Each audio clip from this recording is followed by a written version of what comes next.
Oi pessoal, tudo bem? Eu sou a professora Luzilete e estou trabalhando o componente de História. Nessa unidade nós estamos falando sobre as atividades humanas, né? Sobre o trabalho, sobre a história das profissões. Nós já falamos sobre o trabalho artesanal, falamos sobre o trabalho doméstico, falamos sobre o trabalho remunerado. Então, qual será o trabalho que o nosso autor vai nos propor hoje? O que vocês acham? Pensa aí. Bom, já falamos do artesanato, já falamos do trabalho doméstico, já falamos do trabalho remunerado. Será que tem mais algum trabalho ainda para falar? Vamos descobrir? Então vamos lá para o nosso livro.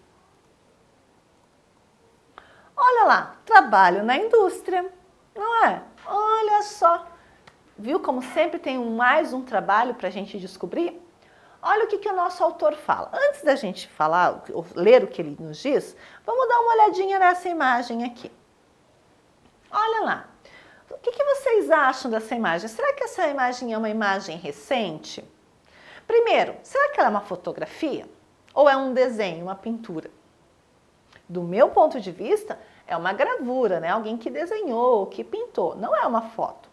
Bom, essa é a primeira pergunta. Segunda pergunta, será que essa imagem é recente ou é antiga? Muito provavelmente ela é uma imagem antiga. E agora eu quero ver quem é que está atento nos detalhes, né? O que esta pessoa está fazendo? Olha lá, o que ele está fazendo? Um sapato. Então, se ele trabalha com sapatos, qual é o nome da profissão que eu dou para quem trabalha com sapatos? Sapateiro, perfeito. Vamos lá então. Agora a gente já pode ler o nosso texto. Já fizemos a nossa leitura de imagem. Vamos descobrir o que essa imagem tem a ver com esse texto, porque afinal de contas, né, professora? Você sempre diz que a imagem tem relação com o texto, então vamos descobrir agora se tem mesmo. O mundo do trabalho passou por transformações ao longo da história. Quer dizer, o trabalho nem sempre foi do mesmo jeito, não é? Ao longo da história ele foi passando e foi modificando, e foi melhorando, e foi aprimorando. Foram chegando as máquinas, lembram? Olha lá, diversos produtos que são necessários nos nossos dias e são produzidos atualmente pelas máquinas na indústria precisavam ser feitos de forma artesanal no passado. Então, muito do que a gente tem hoje, como por exemplo os sapatos, que a gente vai lá na loja, escolhe, compra e leva para casa, e que a gente encontra vários pares iguais, né? Hoje é possível isso porque ele é feito industrialmente, é feito pela máquina. Mas há muitos anos atrás esse trabalho era manual, era feito praticamente um trabalho artesanal, né, gente? Porque era feito manual, não tinha a ajuda da máquina, né? Tudo era feito com um ou outro instrumento, mas ainda assim com o trabalho das mãos. Observe ao lado a imagem de um sapateiro. Olha lá, viu como a gente estava correto? Nós acertamos. Tá vendo como nós estamos ficando craques em leitura de imagem? A gente bate o olho e já consegue descobrir um monte de coisa? Então, olha lá. Observe ao lado a imagem de um sapateiro produzindo sapatos sem o uso de máquinas. Isso a gente já sabia, né? Não precisava nem o autor nos contar, porque nós já estamos, ó, espertíssimos, especialíssimos em leitura de imagem. Ele utiliza suas ferramentas e o seu talento na produção. Então, ele pode lá usar uma agulha, né, um fio, outros equipamentos, mas ainda assim não é uma máquina, né? É um trabalho artesanal. Atualmente, a maioria dos sapatos é confeccionada em fábricas, com a utilização de máquinas. O processo de criação de um sapato foi dividido em etapas. Olha lá. Existe uma pessoa que corta os moldes, outra que os costura, outra que cola e outra que cola o solado, né? Então, o sapato ele não é produzido todo de uma vez só. Para cada etapa se faz uma coisa. Uma etapa só se faz os moldes. Na outra etapa só se corta os moldes. Na outra etapa se monta os moldes. Na outra etapa se cola os moldes, né? Então, são várias etapas. O trabalho não é feito todo de uma vez só. Toda a confecção do sapato não é feita por uma única pessoa e num momento só. Por isso é que nós vamos encontrar o quê? Vários sapatos iguais, não é? Olha lá. Então, existe uma pessoa que corta os moldes, outra que costura e outra que cola. Olha que bacana a legenda dessa imagem aqui, né? É o sapateiro. Olha de quando que é essa imagem? 1515. Olha quantos anos atrás, né? E fica lá na biblioteca de Nuremberg, na Alemanha. Olha lá como é que é produzido o sapato hoje em dia. Olha o que eu falei. Olha quantos pares iguais, ó, estão vendo? Mas por que que isso acontece? Porque hoje em dia existem várias pessoas, né, e máquinas que trabalham ali sempre fazendo a mesma coisa. Então quem corta, só corta. Vários. Quem cola, só cola. Então é por isso que hoje em dia os sapatos são um exemplo, né? Você vai na loja e você encontra vários pares iguais, porque ele é produzido em grande escala.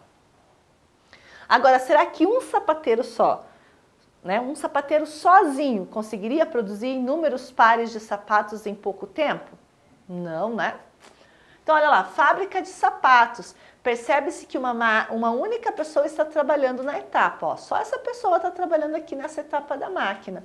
Mas olha quantos pares estão sendo produzidos. Tá vendo só? Vamos seguir então ali para para a próxima página. Olha lá. Essa transformação do mundo do trabalho demorou muitos anos para acontecer. Pode-se dizer que começou na Inglaterra há aproximadamente 300 anos. Naquela época, alguns inventores começaram a criar máquinas grandes, capazes de produzir algumas mercadorias muito mais rápido e em maior quantidade. Então, essa mudança do trabalho manual para o trabalho para a máquina começa a acontecer há 300 anos atrás, lá na Inglaterra, lá na Europa, né? A Inglaterra é um país que fica lá na Europa. Quando eles começam a criar grandes máquinas, né? Ou criar máquinas para auxiliar no desenvolvimento de determinados trabalhos. Naquela época, que aqui está falando de novo, vamos só reforçar então. Naquela época, alguns inventores começaram a criar máquinas grandes, capazes de produzir algumas mercadorias muito mais rápido e em maior quantidade. Então vamos ver lá. Então, já que a gente já leu esse texto, vamos ver se a gente vai chegar lá nas respostas que a gente precisa.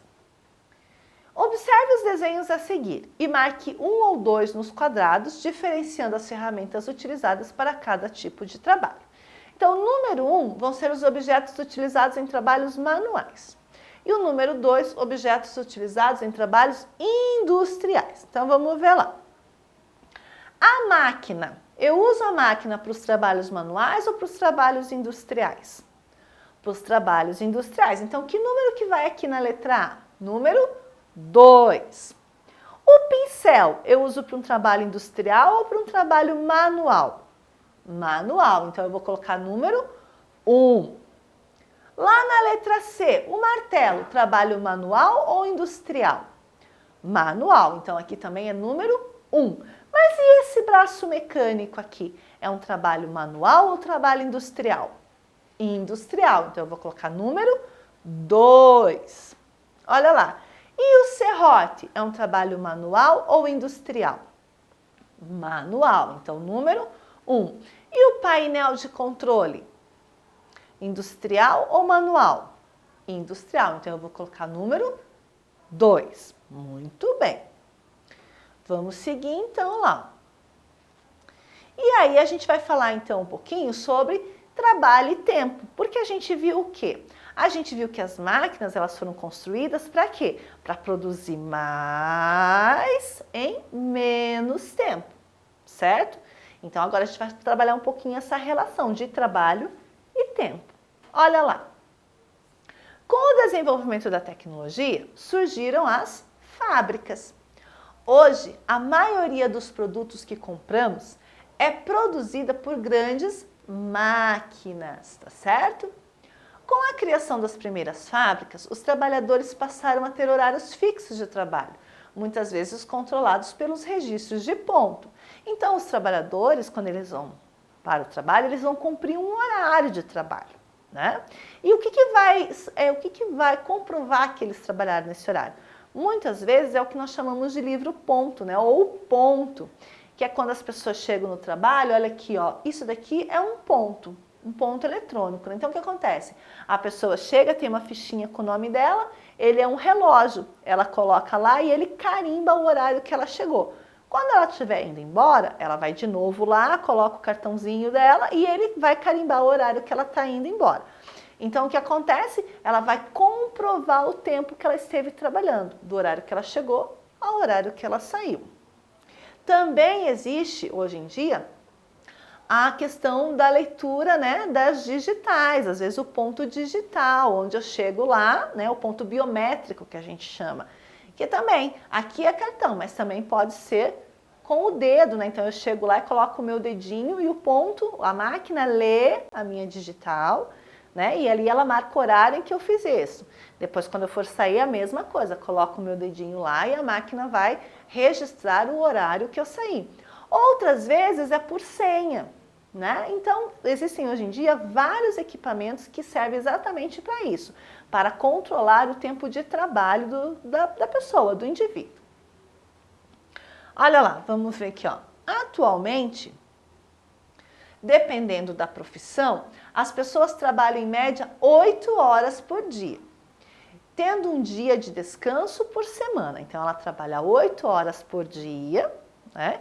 E durante uma semana, nessa uma semana, ela vai ter direito a um dia de folga, quer dizer, um dia que ela não vai precisar trabalhar. Em alguns lugares, como os hospitais, médicos e enfermeiras trabalham 12 horas por dia. Então, existem profissões que vão além das 8 horas, né? No caso ali, 12 horas. No Brasil, os trabalhadores também têm direito a 30 dias de férias por ano. Até você, como estudante, tem direito a férias, não é verdade? Você não tem direito às férias? Tem direito às férias, não é? Então, no Brasil, os trabalhadores, né, também têm direito a 30 dias de férias. Então, eles trabalham por um ano e a cada um ano que eles trabalham, eles têm direito a 30 dias de férias, quer dizer, 30 dias de descanso. Tá certo? Então, por hoje, nós vamos ficar por aqui. E eu espero vocês no próximo encontro para a gente continuar falando de trabalho. Tá certo?